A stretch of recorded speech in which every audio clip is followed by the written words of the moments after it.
Pope Leo XIV placed both hands on the table and spoke 3 words that made 15 cardinals freeze in place. "You will leave Rome." It was 9:20 in the evening, Monday, and the only lamp in the conference room of the Apostolic Palace cast sharp shadows across the face of the Bishop of Rome.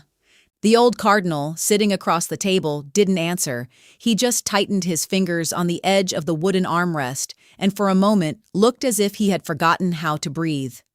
No one present said a word. Even those who for years had been known for having an opinion on every subject stayed silent, and the silence in that room sounded louder than anything any pope could have said. Outside the windows, Rome carried on with its ordinary evening life. Somewhere in the distance, traffic hummed, but in that room, time had stopped. Before we go further, subscribe to the channel and write in the comments where you're watching from. To understand what happened that evening, we have to go back a few days to a moment that on the outside looked routine, but within the walls of the Vatican set off a chain reaction no one expected. On the Thursday of the previous week, it was hot. Rome was suffocating in the July heat. Thermometers in St. Peter's Square showed over 35 degrees. Pope Leo XIV had just finished a meeting with a group of dicastery prefects. The meeting concerned administrative matters, budgets, the reorganization of certain offices, a review of progress on reforms he had announced back in the first weeks of his pontificate. Robert Francis Prevost, American, born in Chicago, an Augustinian, a missionary who spent years in Peru, a man most of the world had treated as a dark horse before the conclave, was not a pope who tolerated vague answers. Those who knew him from his years of ministry in Latin America said he could be warm, almost fatherly, but when he sensed someone was deceiving him, he turned as cold as the marble floor of the Sistine Chapel. And that cold gaze, they said, was worse than shouting. That Thursday, one of the cardinals, an older man with many years of experience in the Curia, a man whose presence in the Vatican corridors was so constant that younger clergy joked he'd been there even before the basilica, presented a report on one of the Vatican's institutions. The report was short, orderly, written in the kind of bureaucratic language that lets you say a lot without saying anything at all. The columns of numbers added up. The conclusions were vague. Everything looked the way it was supposed to look. A routine review. The Pope read it in silence, set it down on the table, and looked at the cardinal. According to Vatican sources, that moment lasted almost 20 seconds. 20 seconds of absolute silence, during which Pope Leo XIV's gaze never left the cardinal's face. Then the Pope nodded, said, "Thank you," and ended the meeting. No one knew what was wrong with the report. Not yet, at least. But several people present at the meeting later recalled that something about the way the Pope set those pages down, not tossing them, not pushing them aside, just placing them on the table with a surgeon's precision, made them uneasy, as if the Pope already knew, as if the report had confirmed something he had suspected for a long time. What happened over the following days has been reconstructed from accounts by people close to the Holy See, Vatican officials, clergy, and people who for years have worked in the shadow of St. Peter's Dome. None of these sources wanted to be named.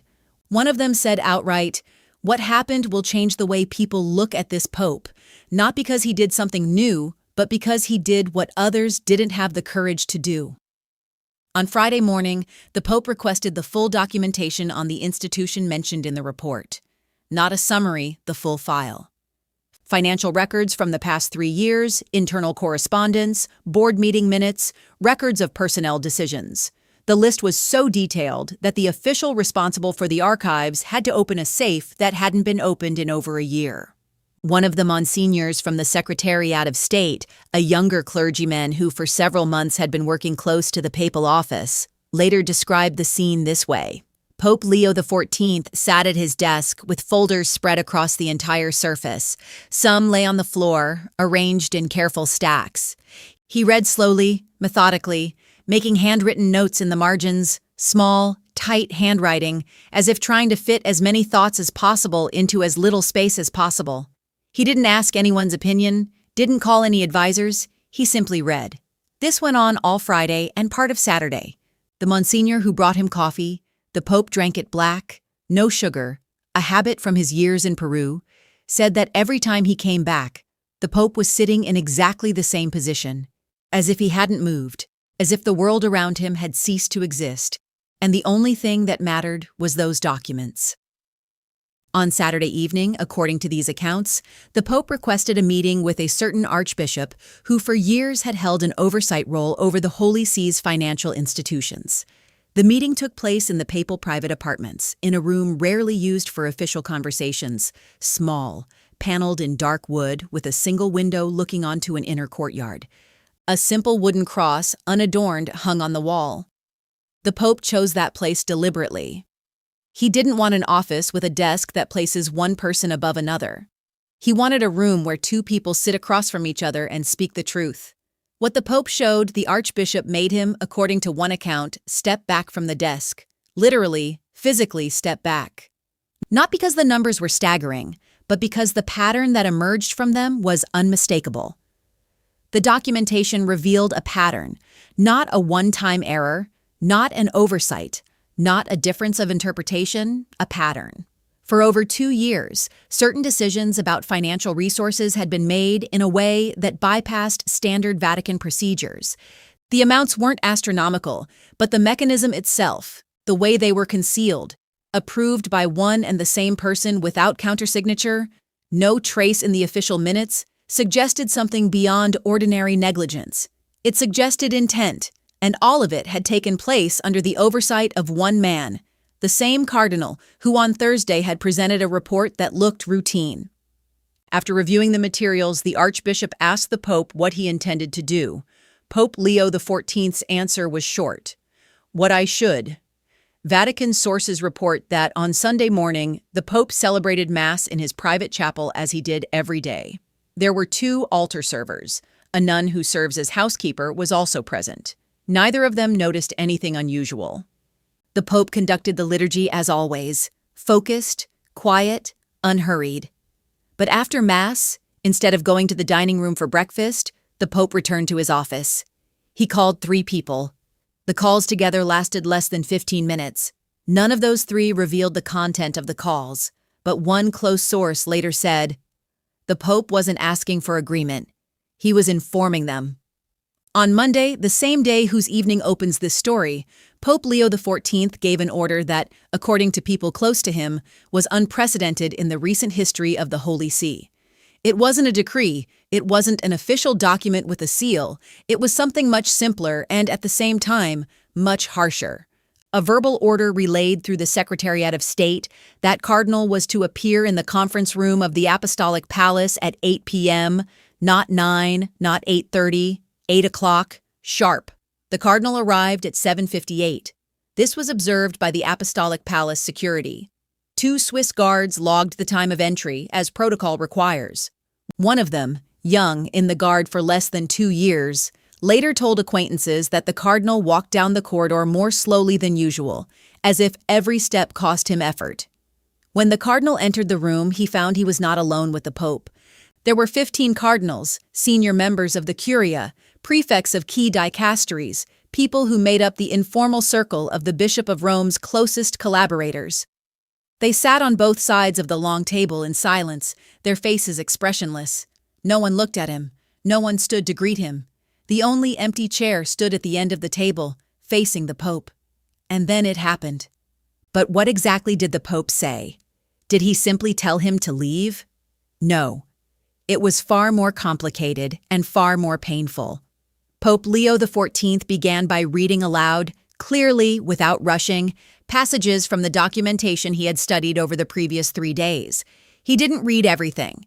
He chose 7 specific items, 7 decisions, 7 moments when standard procedure had been bypassed and funds redirected in a way that couldn't be explained as routine operations. After each item, the Pope paused and looked at the Cardinal. He didn't ask, he didn't accuse. He simply looked, with the same gaze that those who knew him described as a look that makes you want to disappear. The silence after each reading filled the room like water pouring into a room with no windows. According to one of the cardinals present, in an account relayed to a Vatican journalist who described it as the heaviest moment he had witnessed in his ministry, the silence between each reading lasted, each time between 10 and 30 seconds. In total, the whole procedure, the reading, the silence, the gaze, lasted more than 20 minutes. The old cardinal didn't speak once. Not once did he object, explain himself, or ask for a chance to defend himself. He sat with his hands folded in his lap and stared at the surface of the table. His face was motionless, but sources say that at one point his lower lip trembled. Just once. And then, after reading the seventh and final item, Pope Leo XIV stood, placed both hands on the table, and spoke those three words: "You will leave Rome." But that wasn't the end, because after those words, as the sources recount, the Pope continued. He didn't shout, didn't raise his voice. He spoke in the same tone he used to say Mass even, calm, as if reciting a prayer. "Not because you are an evil man," the Pope said, "but because this church can no longer pretend that certain things aren't happening. Not on my watch." One of the cardinals, the same one who later relayed the account, described feeling a chill run down his spine at that moment. Not because the words were threatening, but because they were calm, completely, inhumanly calm, as if the Pope had long since worked through his anger and was left only with duty. Pure, emotionless duty. The old cardinal finally raised his eyes.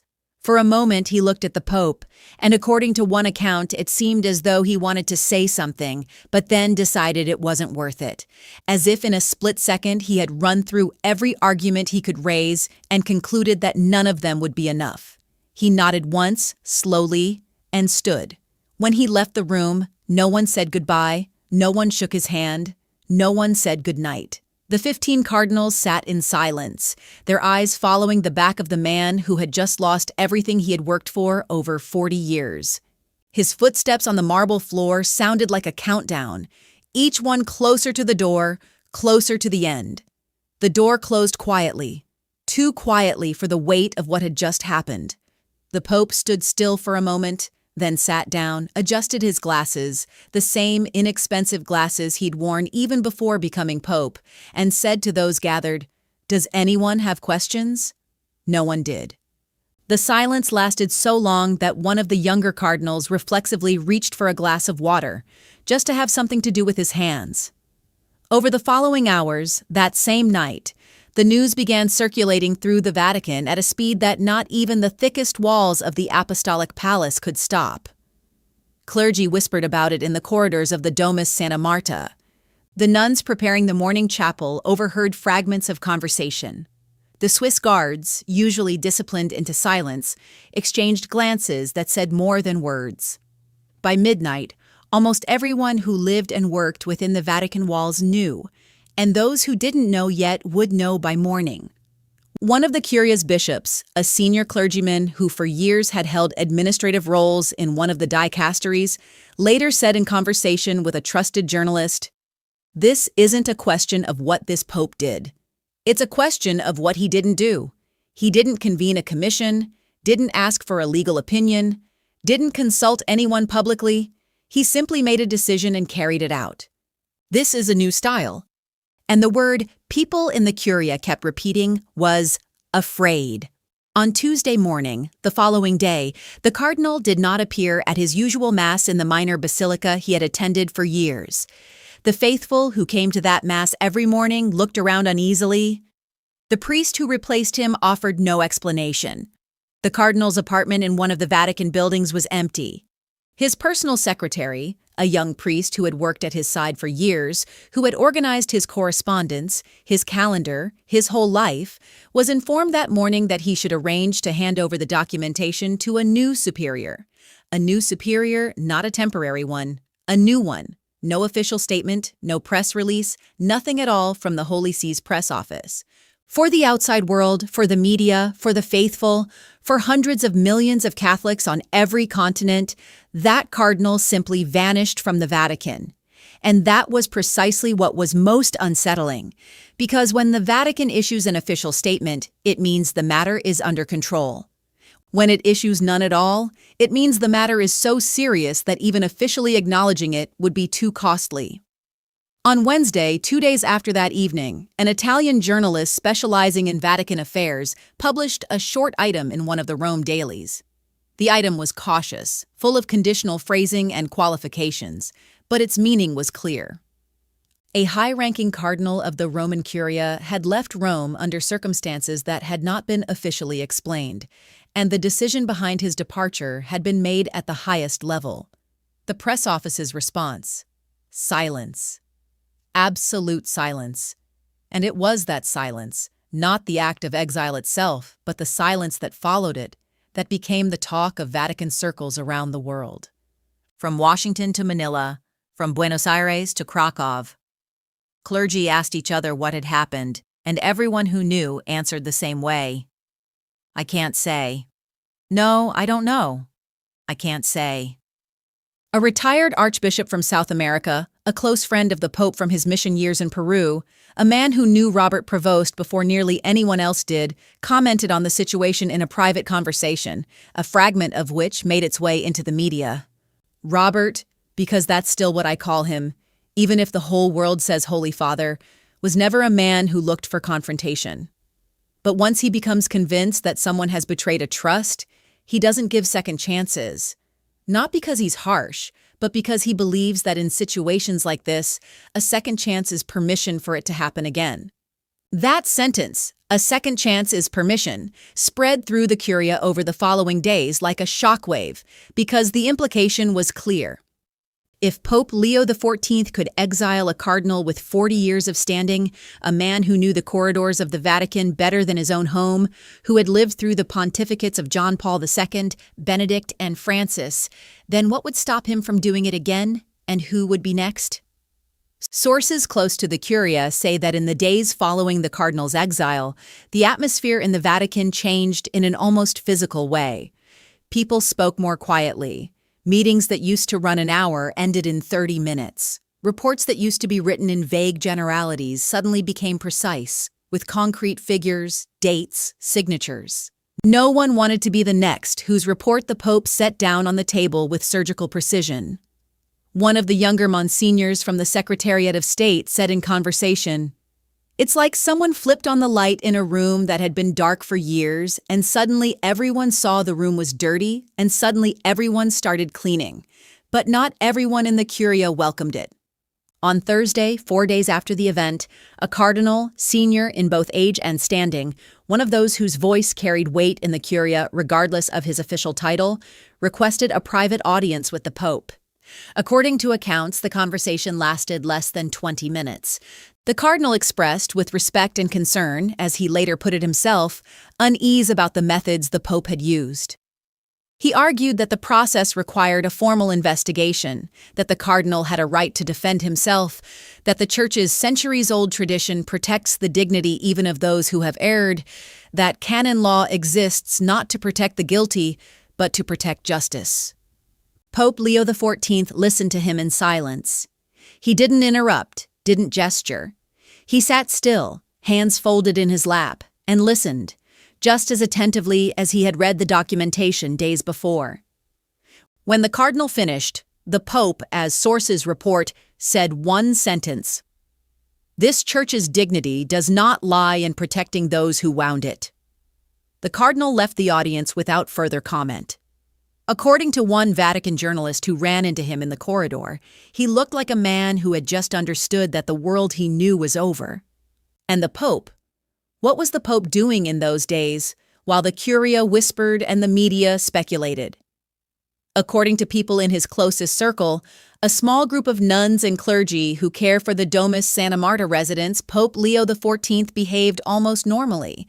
He rose at 5 a.m. as always. He said Mass in his private chapel. A modest breakfast, oatmeal and coffee, the same every day. A habit he hadn't changed since arriving in Peru as a young missionary. He ate alone, reading documents. Meetings, audiences, phone calls. Everything proceeded on its usual course. But a nun who has tended his chapel for months noticed one change. The Pope, who usually spent 20, maybe 25 minutes after Mass in private prayer, began staying longer, much longer. On Tuesday morning, it was 40 minutes. On Wednesday, over an hour. On Thursday, after the audience with the cardinal who had questioned his methods, nearly an hour and a half. When he came out on Wednesday morning, his eyes were red. No one asked him about it. No one would have asked because that is something people on the outside rarely understand. The Pope makes decisions that sound like verdicts. You will leave Rome. But those decisions carry a cost. And that cost is paid in silence, in solitude, in the chapel, where there are no cameras, no cardinals, no protocol. There is only a man kneeling before a cross, asking himself whether he did what was right, whether it was too fast, too harsh, whether he had the right. Robert Prevost, the same man who as a young man left Chicago for Peru to help the poor, who spent years in Augustinian monasteries, who never sought power, and yet power found him. Robert Prevost did not exile that cardinal lightly, but he exiled him. And this is what sources close to the Curia stress, because he knew the alternative would be worse. The alternative would have been a commission that worked for months, a report diluted by compromise and pressure, a conclusion that let everyone save face. And in a year, another report, another commission, more concealment, and so on, until the institution becomes a shell that looks fine from the outside but is hollow within. Leo XIV did not want a hollow shell. He wanted a church with a face. His face, one that looks people in the eye. There is one more detail, small but telling, mentioned by one source close to the papal residence. On Wednesday evening after dinner, Pope Leo XIV asked one of the young clergy in his circle to bring him a book from his private library. It was a volume of the writings of St. Augustine, patron of the order to which the Pope had belonged his whole life. The clergyman brought the book and noticed that the Pope opened it to a page already marked, the corner folded down, unlike him, since he usually used bookmarks, as if he had done it in haste long ago and never gone back to fix it. The clergyman didn't see which passage the Pope was reading, but he saw his face and said afterward that the Pope looked like a man searching for confirmation in the words of someone wiser than himself.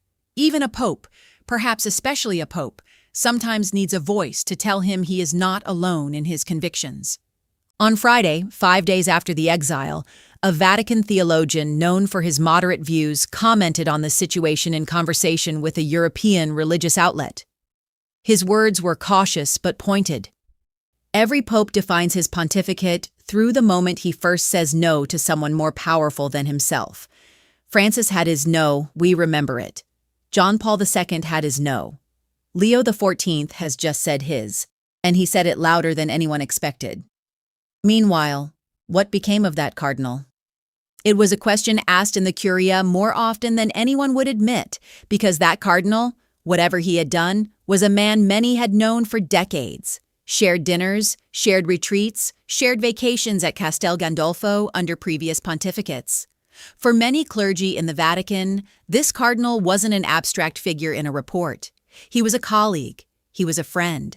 He was a man they'd had breakfast with in the Santa Marta cafeteria, and now he was gone. Vanished, as if erased from the map of the Vatican. One senior clergyman who had known the cardinal for more than 30 years said in a conversation not meant for publication, "It's not about whether the Pope was right. He probably was. It's about how you feel when the man you had coffee with on Monday morning simply doesn't exist by Tuesday. Even if he deserved it, it still hurts." The whole Curia felt it. According to unconfirmed reports, the cardinal left Rome that same Tuesday morning. A car, a dark sedan, an unmarked service vehicle, collected him from a side entrance of one of the Curia buildings. Only his personal secretary accompanied him. There were no farewells, no formal handover ceremony. The desk where he had worked for years was cleared out that same day. Someone, no one knows who, placed a single cross on it. Small, wooden, no note, no words. No one publicly said where he had gone, no one publicly asked. And that absolute silence surrounding a man who for decades had been one of the most important voices in the Curia may be the most telling element of this whole story. Because in the Vatican, silence is never accidental. Silence in the Vatican is a policy, a position, an answer. And the Vatican's answer to this cardinal's exile came down to one word: silence. Loud, telling, deliberate silence. What does this say about Pope Leo XIV? It says that this man, this former missionary in Peru, this Augustinian who prefers oatmeal to banquets and a private mass to a ceremony in St. Peter's Square, this man is not afraid of the solitude that hard decisions bring. Or maybe he is afraid, but he does what needs to be done anyway, in spite of the fear. And maybe that is exactly the definition of the courage required of the Bishop of Rome in the 21st century. On Friday evening, the last day these sources speak of, Pope Leo XIV sat alone in his private chapel at the Domus Santa Marta. There was no scheduled mass, no liturgical reason to be there. The chapel was empty, quiet, lit only by a few candles whose flames moved lazily in the still air. A nun who came in to check that the candles wouldn't burn all the way down found him kneeling in the front pew. His eyes were closed, his hands clasped. His face showed no expression at all, not sorrow, not relief, not resolve. There was only silence. The silence of a man who had already said everything he had to say and was now listening. When he heard her footsteps, he didn't turn around. He said quietly, almost in a whisper, as if speaking more to himself than to her, "Please put out the candles when I leave. I'm in no hurry." And that was all. He said nothing more. He didn't need to, because in that one sentence, "I'm in no hurry," was everything there was to know about Pope Leo XIV. A man who had exiled a cardinal from Rome was in no hurry with his prayer, in no hurry with the weight of his decision, in no hurry to seek confirmation that he had done the right thing. He knelt in the empty chapel, in the dark, alone with himself and his God, and needed nothing more. One thing is certain. This story doesn't end with the exile of one cardinal. People in the Curia say this was a first step, not a last one. The reforms the Pope had announced from the first weeks of his pontificate are entering a phase where words turn into actions, and actions carry consequences no one can fully predict. Did Pope Leo XIV do the right thing? Did he have the right to exile a man without a formal process? Should church tradition protect even those who fail?